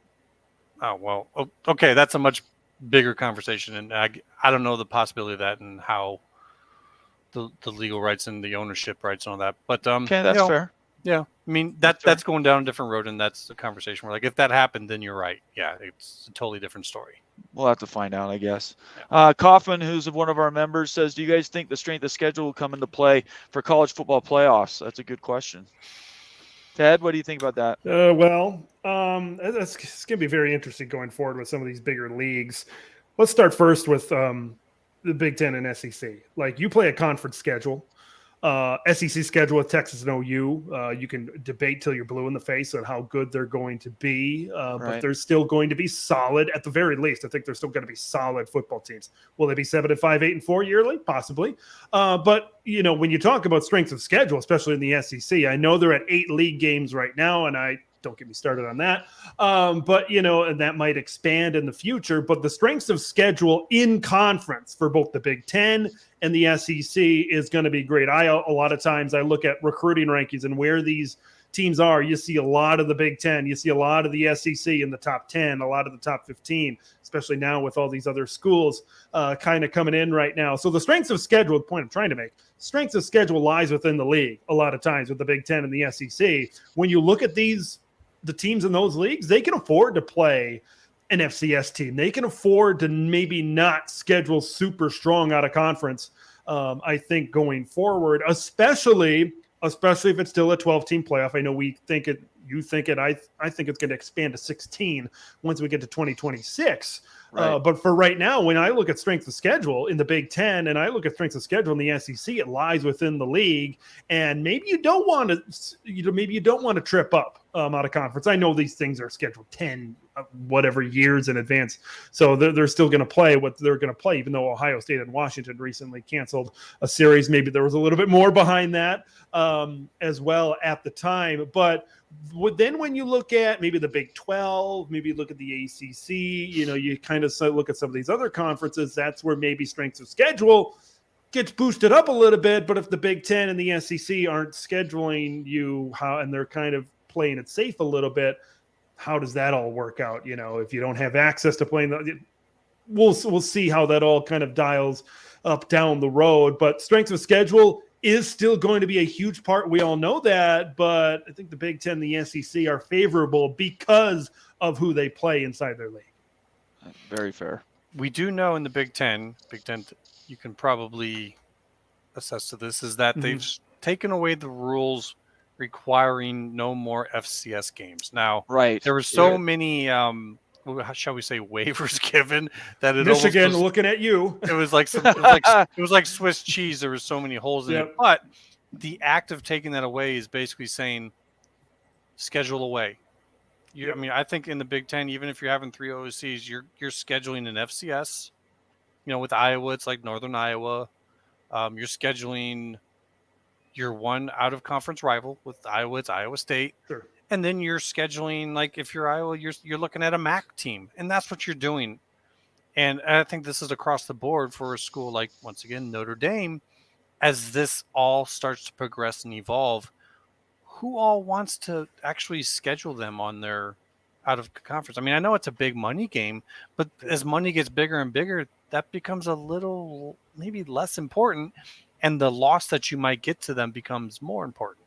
I think that deal with the Big Ten right now is, it was a while back, it was reported that they don't have to schedule. I don't know if it ever got, I assume it got confirmed. I'm not sure what ended up, but it was being reported that saying they're thinking about there was a requirement within the Big Ten that you have to play a Power 5 team out of conference. And it sounds like that's just not going to be the case anymore. And you bring up an interesting point with Notre Dame.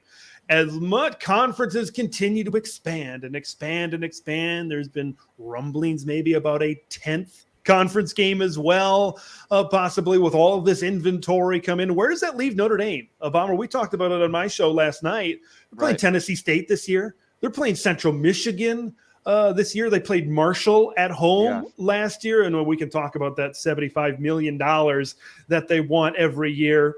Give me a break. But, Notre Dame is in a very interesting spot because maybe as more time continues, I know they got that deal with the ACC right now, but as more time kind of continues to go by, and these conferences get bigger and bigger and bigger, where's the inventory to play someone like Notre Dame? If you keep it at 9 conference games, I think it's still going to work out for the Irish. But if you increase to 10, that you look at USC, for example, if you play 10 Big Ten games, and then you got to play Notre Dame and say you play San Jose State or someone for your 12th, but you play Notre Dame plus 10 Big Ten games.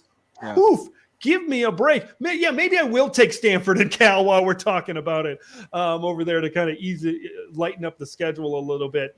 These schedules are going to continue to get tough. That's the thing about consolidation, especially in the Big Ten, especially in the SEC. The more we consolidate, right, and we get some of these huge brands, it's great for the exposure and the TV contracts and the revenue coming in to some of these athletic departments. It's awesome, But at some point, what happens out of conference? What happens to Notre Dame? Moen mentioned that they might be the first shoe to drop when it comes to the ACC, and they might have to be because they're going to have to schedule more directional MAC schools. They're going to have to schedule. I think they had Nevada on the schedule recently. Folks, this used to be a Notre Dame schedule that was the toughest in the country. It's just not that way anymore. And now with that pending deal with NBC in 2025, these next few years, this 2023 and 2024, it's going to be huge to see how Big Ten Saturday Night does on NBC. If that does big time numbers, and I think it is going to do big time numbers, and it's going to be very popular,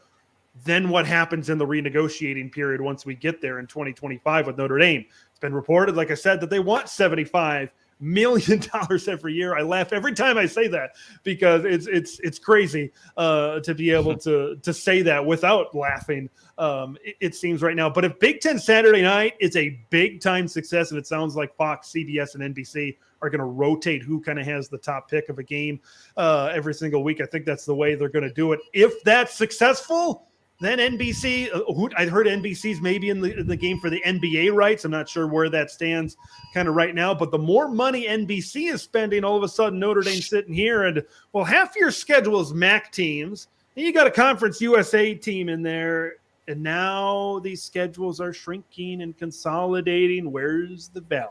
I think that's what it all comes down to. And I think Jeff Woodworth has a great comment here, and then Moen, I'll let you go. FCS games go a long way with these small schools. You've talked about that several times, Immaculate, making their athletic budgets. In other words, these money games out of conference, but like Cincinnati used to be for Ohio State. I don't know that that's that way anymore, but those Miami of Ohio, I know, has a game sometimes against Ohio State for money. These small schools and conferences, they sort of need that money to function from year to year. It's Moen, often state mandated too, by the way. Like in Iowa, I do believe with Northern Iowa, either Iowa or Iowa State has to play them every year. Okay. Moen, what do you think about that? Yeah, I don't believe it's mandated in Ohio, but we do it every year. We play one smaller team within state, which I think is a correct thing to do. I think the Big Ten is going to 10 conference games. Your first out-of-conference game is going to be a protected rival. Iowa with Iowa State, Washington State, Oregon State, if those schools want to continue those rivalries. I think those rivalries should be continued and should be protected. But yeah, I don't if USC wants to continue to schedule Notre Dame, that's on USC. Right. I don't think the Big Ten should stop them from doing that. Will USC do that? Well, that's, after one time when they lose a conference championship game because of that USC game, somebody getting hurt, or they miss out on the playoffs, I don't know that they want to keep doing that. I mean, and Ted's right, $75 million? You got to be kidding me. Yeah, I don't even think 60. No, I think they're at 45 to 50. I agree. What are they making now? Anybody know off the top of their head? They make like 22. 22? Okay. Yeah. Who, the ACC? But Notre Dame. No. Notre Dame. 22 for their 6 from NBC, and then they get a full share. Is it a half share from the ACC? Yeah, right. Yeah. So they end up somewhere around 40, I think. Notre Dame did the big ask when they asked for 75. They did it based on, we got to remember last year is when the Big Ten did their renegotiation. At that time, inflation didn't take over the world, right? We were looking at the climate was completely different. I asked a question to Bob Thompson. I should have queued this up. I'll see if I can find it really quick, where I asked Bob Thompson last fall if the financial conditions in the United States, inflation, the economy slowing down, if all these things would matter to the media negotiations. And Bob said no. He said at the time, and obviously conditions changed, but in his experience, inflation and whatnot does not affect media negotiations. Mm-hmm. Now, I asked him a year later what he thought about those comments, and he's like, conditions changed. That what I told you and answered then was true, and what I'm telling you right now is true. In that it's a moving target constantly. Notre Dame asked for $75 million based on last year's Big Ten contract. Now you go Right. forward a year, and all the conditions have changed. They might only be worth 40 or 45 based on today's dollars versus what the buying power was last year. Well, what I'm saying is, like, that's their ask. If you look at what they're making now and what they asked for, and you find out what the middle point is between that, that's probably kind of what they're hoping for, because you're expecting in a negotiation you're going to have to come down in price. So, whereas like Yeah. the pack went so far ahead of what the networks thought they were at that they didn't even want to make that negotiation. And I kind of wonder if maybe Notre Dame has done a little bit of the same. If they went so far with their ask, that NBC is like, we can't even really deal with that. Otherwise, we're going to insult you. Isn't that kind Well, of like the Pac-12 pissed off ESPN. you know stole that. my thought there. Yeah, Yeah. you stole my Oh, thunder. I'm sorry, Ted. I take it just back. gonna Let's say- rewind. A little, Let's rewind. Yeah, I was just going to say that was, like what? The ESPN and the PAC wanted to do 30. They asked for Right. 50 and, well, nope, I'm out of here. Yep. Kind of a thing. Like, we're not even close. And that's kind of what was reported kind of over time that, well, ESPN and the PAC just aren't close. Really on anything when they were in a negotiating period. But yeah, this Notre Dame, this NBC game, like if NBC is able to get games in the next few years, I think they have Iowa, Wisconsin. You can say what you want about that, but you have, I think on the schedule, like if you get games like an Ohio State, Penn State, if you get maybe a Michigan and a Michigan State, if you get some of these bigger games, depending on where the teams are ranked and kind of all this thing. And now when you get West Coast schools, I think you'll have like 1 year before kind of things happen. And then the Notre Dame deal, who knows? But then now you have USC and you have Oregon. If NBC is able to get some pretty big time marquee games, and that really drives the bus for them on a college football side of things, boy, that could really change things with Notre Dame. Yeah, it could be their strategy. Hey, let's come in at 75. We know we're worth 45, 50. Let's just say, let's come in at 75 and see if we can get them down to 55. It's negotiating, right? You start high, you kind of come down a little bit. But maybe, maybe, who knows? I'm not in South Bend, Indiana. Maybe this is a pack deal where it's like, yeah, this is what we're worth. And NBC's like, oh, I think you're worth like 38 and we're way off, kind of a thing. But yeah, this whole Notre Dame NBC thing, and then you combine it with the Big Ten and their Saturday night package, it's very intriguing how this is going to go leading up to that 2025 negotiation. If Notre Dame is not paying attention to this tweet from Bob Thompson, they're going to be out. Like, here's the question I posed to him, and this was just this morning.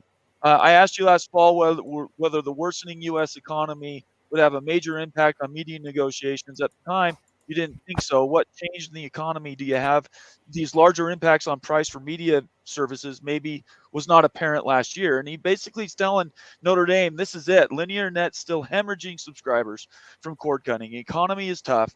Even so, networks have recently committed significant money, and he lists them: NFL, the Big Ten Network, Big 12, Major League Baseball, etc. And then there's also the NBA, UFC, the College Football Playoff, NASCAR, WWE.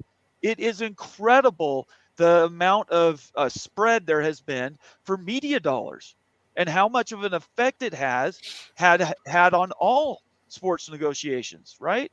Boy, they're spread thin. Especially with this end. Like, the way I see it, if NBC is able to land the NBA, and no one would love to see Round Ball Rock come back more than me, even though I think Fox is using it for college basketball right now, but I'd love to see that back. If NBC is able to, and the WWE negotiations is interesting as well, because I think those are coming up pretty soon. I think Fox is kind of shied away. It doesn't sound like they're going to get that much more involved. If NBC picks up WWE and NBA, where does that leave Notre Dame? I just don't know. These companies, we know, don't have an endless budget. We might think they do sometime with all the money that they spend on media rights, but where does that leave Notre Dame in all of that? Especially they'd have Big Ten, they'd have NBA, they'd have WWE, they'd have a lot of properties. And eventually it's just going to, you got to pick which ones are most important. Where does Notre Dame against Central Michigan stack up? Yeah, right. Exactly. Think of it this way real quick. If NBC signs with Notre Dame for $75 million, that's all on NBC. If they don't sign with Notre Dame and Notre Dame and here's my cat. If Notre Dame doesn't sign with them, or if NBC won't sign with them, and Notre Dame has to join, this cat, I swear, is trying to join the Big Ten, they share that cost with CBS and Fox. So that means that it's a lot cheaper for NBC, and that's money that they can spend elsewhere. Yeah. So I've said it even to Notre Dame guys that I don't think they're going to get it, and I think it's purely a business decision. Don't take it personally. It's just you're asking Notre or NBC to spend $75 million on you when they could spend $25 million on you. Exactly. So, Moen? Yeah, I mean, it's what are you going to pay more for? Content is king. Do you want 7 stinkers from Notre Dame against schools like, Indiana Basin Silt University, or content from Peacock and WWE? The WWE network on Peacock is one of the main selling points of Peacock. I love Peacock, by the way. I think Peacock is fantastic. Right. So that's not something NBC can just walk away from. Yeah. And now that the WWE and UFC have merged, I mean, that's an even bigger chunk of money that they're going to have to put out there. I mean, you could very easily see the UFC and WWE on Peacock with their live events taking up a gigantic chunk of that NBC money. And that's not just 7 football games in the fall. That's content year-round, 24/7, 365, old events, new events, on demand. It's just a different market for sports media right now. So, I mean, you can't buy everything. You can pause and rewind and watch any game I know. you want, anytime you want. Whoa! Peacock You is can 20 center on one player. okay, President with Crow. WWE Prime Premium Live Events, it's like a 24th century Buck Rogers. Sorry, I just couldn't resist. Those things were so stupid. Hey, I got a question. I don't know the answer to this one. I like questions I don't know the answer to. Nathan Campbell says, he's talking to me, but it's to all of us. Who do you think gets what used to be Fox Southwest Bradley Sports as a TV partner, did not used to be the Big 12? I don't know anything about that network. Maybe you do, Immaculate. Do you know anything about this network? No, but I see in chat he also says, ignore my comment. I hit something on my phone. Okay, well, we'll ignore that then. So, Thank you, Nathan. I might take him up on that because I'm not quite sure either. All right, well, we'll get past that. If you want your comment read, we just got a couple minutes left. It's going to have to be a super chat. I've gotten to all the member chats that I can find. So we try to carry these as long as we can, but when these conversations tail off without these lead comments, we kind of wind it down. I just want to make sure everybody knows that. If you're new to the channel, please subscribe. Follow all of these guys. You can see their information on Twitter, and definitely go to Big Ten Ted's amazing show. I was on it last night, and I really appreciate you being here tonight, Ted. I think this has been a lot of fun. Yeah, it's been fun. It's been fun. I love, I say this sometimes on my show is like, of course, growing up in Wisconsin, now living in Minnesota, right in the heart of Big Ten country, and now literally right in the center of Big Ten country. That's always going to be number one for me. But I love what the Big 12 is doing. I love what you guys are doing in the Big 12. I heard it on a podcast before. It's the Any Given Saturday conference. It's going to be so much fun to watch. Every Saturday. You could see, remember the ACC Coastal where they had different division champions every year. Right. I could maybe see that happening in the Big 12. And I think, obviously, I don't think this is a huge reason maybe why ESPN and Fox signed the deal, but I think it's going to be great because it's going to be entertaining television. I think it's going to be valuable from TV. Your buddies are saying UCF and West Virginia are tied at 45 and we still got 7 minutes to go. It's going to be a crazy college football conference, and I am here for every minute of it. You know, when Texas and OU left, I think everybody was thinking, oh man, Big 12 is, you got maybe Kansas or whoever is going to go to the Big 10, which I was never thinking that was really going to happen. But some people were saying it. But the Big 12 is going to be so much fun to watch. And of course, it is the best when it comes to college basketball as well. So I'm excited what you guys got going on in the Big 12. And that's kind of one conference that I'm going to have my eye on going forward. So really looking forward to seeing all the great rivalries, which we talked about last night in the Big 12 as well. Cougar Tail, I just wanted to answer this. I saw your comment. It's good to see you. You're late to the show. We appreciate you being here, though. He says George W. Bush is lobbying to get Stanford in the ACC. The whole first part of the show, we talked about that, Cougar Tail. So when we're done here, and I'm not saying we're done this second, but when we're done, rewind and watch the first part of the show, and we talked about that. Condoleezza Rice and George Bush. Emiliano, let's see. Emiliano Zapata, welcome to the show. He says Notre Dame football will never join a conference. They are the girl that just want to be friends. I don't think that's true, Emiliano. I think eventually they do end up somewhere, probably the Big Ten, unless Moen has something to do with it. Well, I don't care where they join, as long as they join a conference. Yeah. Pick one. It's 2023. I mean, it's time. Right. It's time. Kaufman, go ahead. I was going to say, I think it's going to be great when we have Buckeyes and Fighting Irish in the same conference someday. I mean, it's going to be like oil and water. It's going to be great. It's going to be fantastic. Kaufman, again, who's one of our members, says NBC will make more money with the NBA than Notre Dame.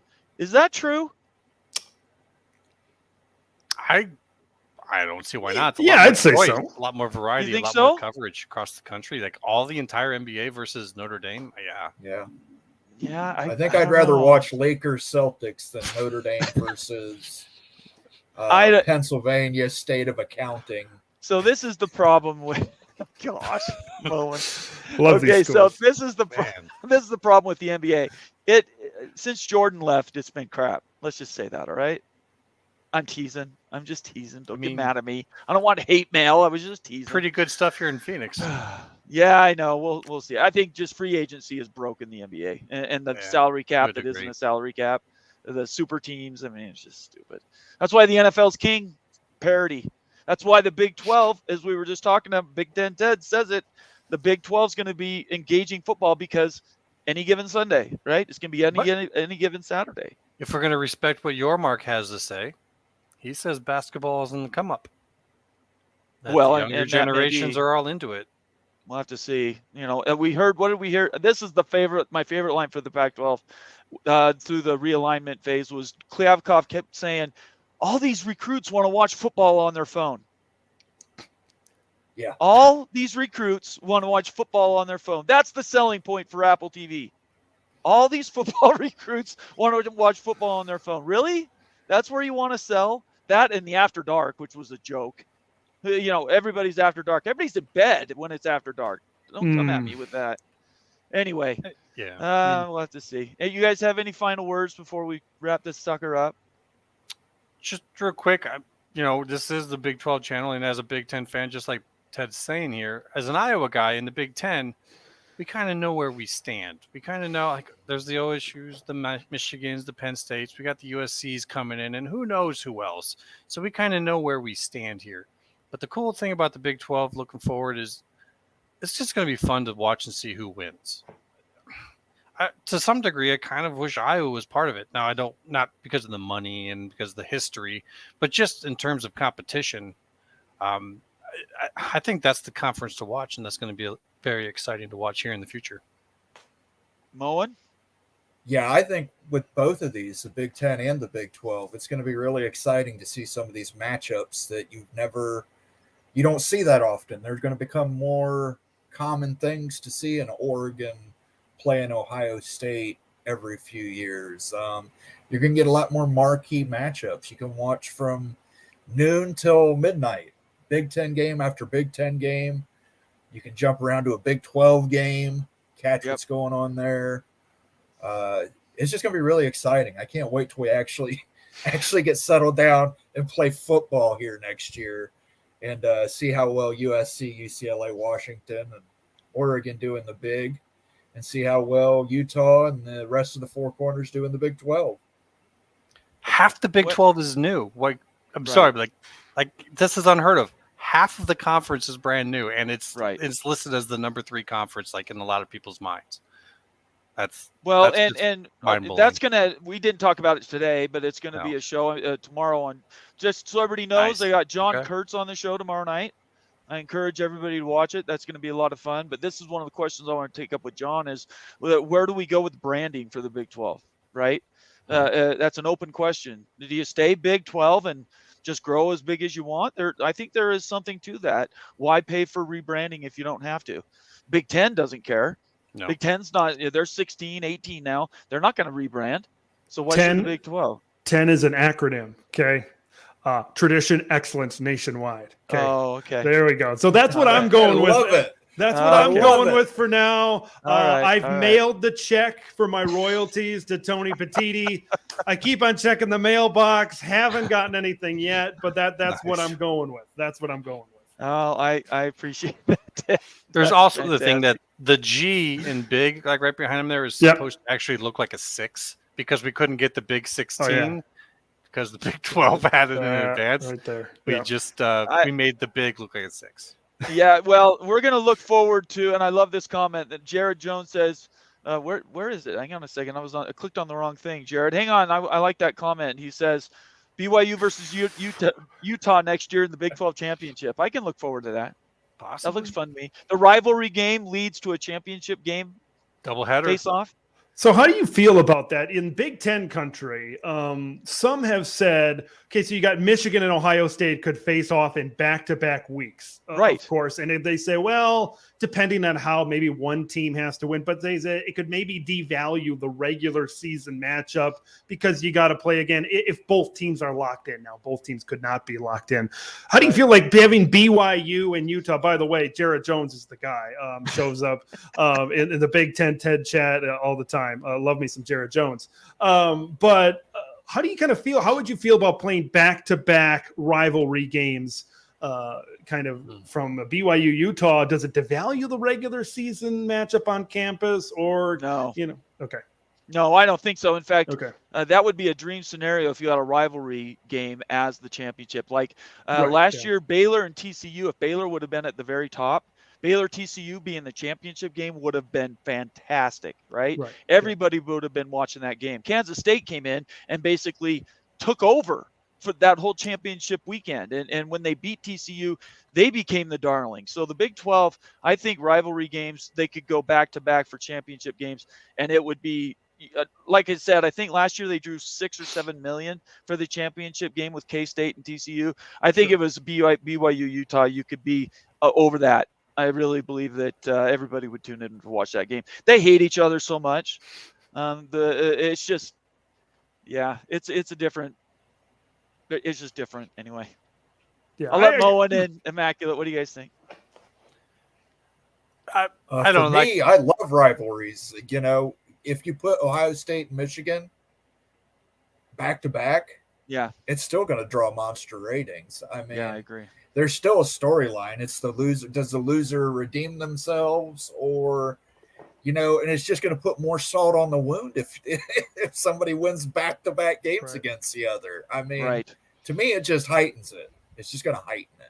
Yeah, Immaculate? you save special plays, special little things you're going to do, little kinks in the offense and the defense for your rival that you don't want them to see ahead of time. So, but if you're playing back-to-back games, it now gets to the point in that second game, it could actually come down a lot different because both teams now know each other very well. Right. And that's what interests me in that. Otherwise, it is kind of like watching the same game again. But in that light, it's not quite. We didn't have back-to-back a few years ago, but LSU Alabama was only 1 week separated. Okay. Yeah. And So it's they almost lost happened.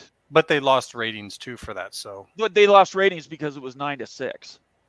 Yeah. It was a defensive battle. It had nothing to do with the rivalry between the schools. It was the scores were so deflated. I mean, that's a matter of opinion. I think that some of it on both. Obviously, the defensive game drew some people away, but I don't think they ever had a high point, like even in the beginning. That was Yeah, I don't know. How do you prevent that though? Like if you instead of putting Michigan, Ohio State, or BYU, Utah, what if you put BYU and UCF, and now UCF and BYU are good? It's just I don't think you can win either way, in those scenarios because you got a good idea of who, but then again, in the last game of the season, do you want to see Michigan against Indiana? Do you want to see No, I don't Ohio think so. State against Rutgers? No, you want big matchups late in the season. So, like you said, I don't think there's any way to avoid it. I know some traditionalists, maybe around the Big Ten, I've heard have kind of said, well, not a huge fan of it because of that reason. But I think you do back-to-back to 7 days later. I think you can get a totally different ball game. You can get a totally different ball game, more on the line. If we still stay at 12, winner gets one of those first-round buys. There's a lot that can kind of be hyped. From a Big Ten perspective, so happy that we've gotten rid of divisions. There have been some Big Ten championship games. The East-West, even though I liked – the Big Ten West is a very entertaining division. It's a competitive division, especially last year. I think it's going to be extremely competitive this year. I'm glad we're going to get the two very best Big Ten championship teams in that Big Ten championship game kind of going forward. It'll really boost up what the Big Ten title game is. A couple comments here. Again, Jared, thanks for being here. I didn't know he was one of your guys, but he's been following my show for a while, so I really appreciate him being here. He says the Holy War in a conference championship, sign me up. I really like that. That's a good comment. And then last thing we're going to leave with tonight is a comment from Kaufman, again, one of our members. He says, in the Big 12 loves its rival games. I think in the future, maybe next year even, Brett Yormark sells the league as a rivalry league. There are probably 8 or 9 rivalries that are valuable. I know the Big Ten has a bunch too, and the SEC has some, but I'm not sure it goes that deep. I'm not sure you go to 9 or 10 rivalry games a year, and I think in the Big 12 you could definitely get that. Anyway, that's more of an editorial than anything. Ted, I'm going to let you get a chance here to sell your show and tell everybody where to find you. All right, on YouTube, search Big Ten Ted over there during the season, doing about 1 live stream a week. I am nowhere near the amount of live streams as this show is every single week, every single day. You guys are on doing something. But every week during the season, going to have previews of the biggest Big Ten games on Saturdays. Going to have reactions of those Big Ten games as well. Usually like to post those 20 or 30 minutes after a game concludes, getting some instant reaction of kind of those games. I mentioned the live streams as well, hoping to get on some really good guests.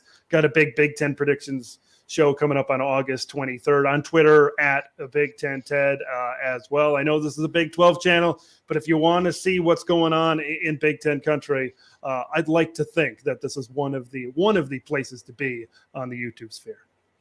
Excellent. Immaculate and Moen, what do you want to say before we go?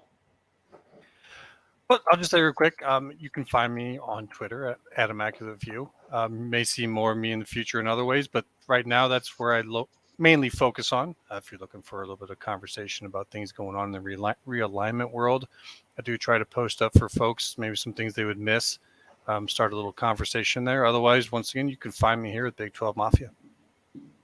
Moen? You can find me here, and Immaculate's going to do a little negotiating and try and bring this Notre Dame guy on. It's going to be a riot. That's coming. We're doing that next week, Moen. Next week. It's going to happen? Is that a guarantee? Yeah. He said yes. He said yes. I don't want to be like it's 100%. We just got to get the schedule. He already down. said yes. I just need to get the day. Okay.